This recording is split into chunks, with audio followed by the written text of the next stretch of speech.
Gracias, Fright fans. Thank you so very much for joining us here for the horror show at Mad Monster 2017 here in Arizona. Look at this rad dude that I got seated here with me.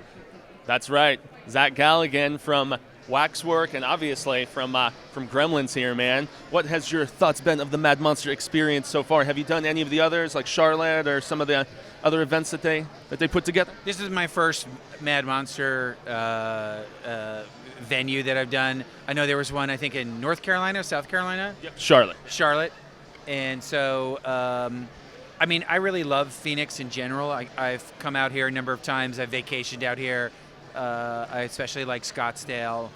It's really nice weather and friendly people and just kind of a laid-back desert kind of a vibe. So it was a no-brainer for me to do this show. Yeah. Well, right before it starts to get horrendously hot and hellacious here. Yeah. So. Yeah.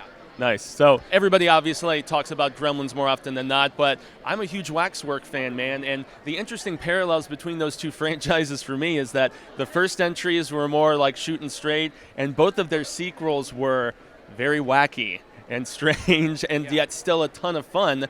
What's your thoughts on the approach with those sequels and how they stack up compared to the originals? Well, I think you're right. In both instances, the original creators of the movies, or at least the original directors, and in the Waxwork instance, it was also the creator, Anthony Hickox and Joe Dante, they don't want to make the same movie again. So they did the first movie, and they liked it, and they thought it came off, really well, and then their feeling was like, well, I don't want to just remake what I just did. Let's do something different with it. So that's why Waxwork 2 and Gremlins 2 are really kind of... really out there, kind of, one of a good expression for it. They're kind of batshit crazy. You know what I mean? The words out of my mouth, man. Both of them you just watch both of them and you're like, how did they come up with this from the first one? So yeah, they are very similar in that way. And that, like I said, that's just creative people with a desire not to repeat themselves. I'm suddenly thinking of the Gremlins 2 Writer Room sketch that was on Key and Peele, and the fact that Joe Dante even tweeted, he's like, yeah, it was actually pretty close to that. What if there was like a brainy gremlin? A brainy gremlin. You talking about a gremlin with glasses who could talk and sing New York, New York? That's brilliant. It's in the movie done. Yeah. I mean, it was just like, I think Joe Dante's always wanted to do, films. I don't want to say that he wanted to do cartoons, but he wanted to incorporate cartoons into films as much as he could, or at least a cartoon sensibility. And that, of course, comes to its full and total fruition in Looney Tunes Back in Action, which essentially, is kind of like what he probably wanted Roger Rabbit to be like. Very nice, man. So now that you did that little Groblin short, are people going to stop harassing you about Gremlins 3, or is that has not been put to dead yet, right? Or put to rest, I should say. Well, the reason why people continue to harass me about Gremlins 3 is because it's moving forward. It's on IMDb. Chris Columbus and Spielberg are attached to it. Chris Columbus is clearly shepherding the writing of the script for the third one. He's gone on record saying it's going to take place 30 years after the first movie. There's going to be some old characters, some new characters. So, right? Well, I don't know yet. I swear. Boy, I hope so, man. I have no idea. I mean, it's a little hard to probably do a part 3 without me and this guy, but they'll find a way. If they don't want me to be in it, they'll find a way. So, and if they want me to be in it, it's easy to do. So yeah, that's kind of reached a fever pitch now in the last 2 or 3 years. First they put Gremlins up, and then people started saying it was a remake. And then Chris Columbus came out and said it'll never, ever, ever, as long as I'm alive, be a remake. And so they took that off, and then they just more appropriately put up Gremlins 3. Nice. And they did, in fact, put that up. I had nothing to do with it. So all I'm doing is reporting what you guys are all reading on the internet. It's just apparently when I say it, it has a little bit more weight for some reason. Yeah, obviously the star of the franchise, man. I'm just fearful that they would go like CGI or not completely practical, or just how that would be implemented into a new Gremlins film. That's the only apprehension I have, because I'd love to see it, man. I adore the franchise. So. Well, I think you saw with Jurassic World, and even more so with the Planet of the Apes movies, that the CGI is getting better and better and better in almost exponential ways. I hate CGI in general, but in the Planet of the Apes movies, I don't mind it that nearly as much. Because A, it's so good, and the motion capture is so good, and it just doesn't distract from from the storyline as much as it does in some of the other films. So if they did the Gremlins in CGI but stuck to doing Gizmo and practical effects, I personally think that's kind of a nice compromise, between the all or nothing CGI route.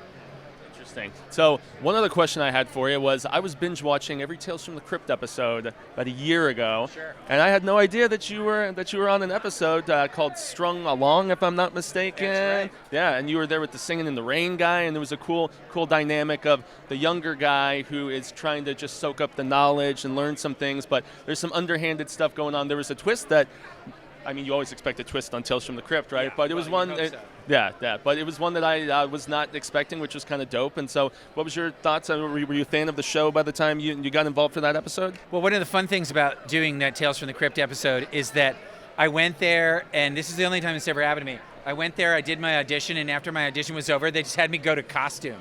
Like right to it, huh? Right to wardrobe. They're like, yep, that's it. Good. Okay, go. And I just literally got the part like that day.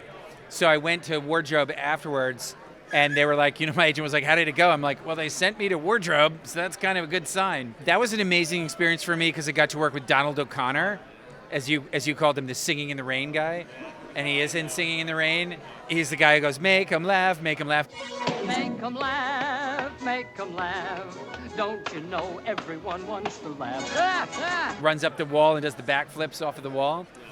And that's one of the few times, there are a few others, but one of the few times I really got to work with an old school Hollywood 40s and 50s legend. And the stories that guy could tell, just amazing. And he came up, first thing Donald O'Connor came up to me, because he was very nice, came up to me and goes, you look like a young Tyrone Power. I was like, whoa, I will take that compliment, because Tyrone Power is, if you've ever seen a movie called Nightmare Alley, was super cool and relentlessly good-looking guy. So I was like, I will take that compliment. Thank you very much, sir. How many days on set did you guys have together? We probably had about, I would say 4 or 5. I think they basically shot in like 1 week, the whole thing. It was a pretty tough shooting schedule, and it was long hours. But I'd rather get in there and just, bang it out and do it than, kind of have it take 2 weeks and wait around all the time. So it was an amazing experience. Awesome. Yeah. Well, gracias for sharing your thoughts about that. Obviously, all of us are hopeful that we can see that third Gremlins installment coming around. I have to ask you, what is the best Gremlins imitator of the ghoulies and the critters and all that stuff? What's the one where you're like, yeah, those guys did an okay job kind of copping our vibe and doing something similar? I have to be honest with you, I've never seen an imitation. Every time people have told me, like, have you seen Munchies or Critters or Ghoulies, they just go like this. I just gotta growl like a your next door neighbor's pit bull, and I'm just like. So I've never even seen. I think I've seen some stills from them, but yeah, I don't do those imitations. Inferior imitators, man. We don't play that. I don't think so. Nice. Well, I can extend a grande gracias here, Mr. Zach Galligan, being here at Mad Monster, Arizona. It's been a pleasure having you. We also filmed a Q&A with him, which was going to be awesome to check out as well. Everybody who was in attendance told me that they wish you talked for another hour at that panel, man. Wow, thank you. That's very kind. Yeah, I kind of work hard at the panels in that people really don't want answers to the questions. They want stories. Every human being wants to hear stories and be told interesting stories. So I'll take sometimes a question that kind of has a yes or no answer, and I'll try and go, the answer is yes, but here's why, and then kind of tell an interesting story, and so people seem to enjoy it. Awesome. Well, we've enjoyed having you here. Gracias once again, and until more Mad Monster coverage is coming at you, horror fans, stay scared.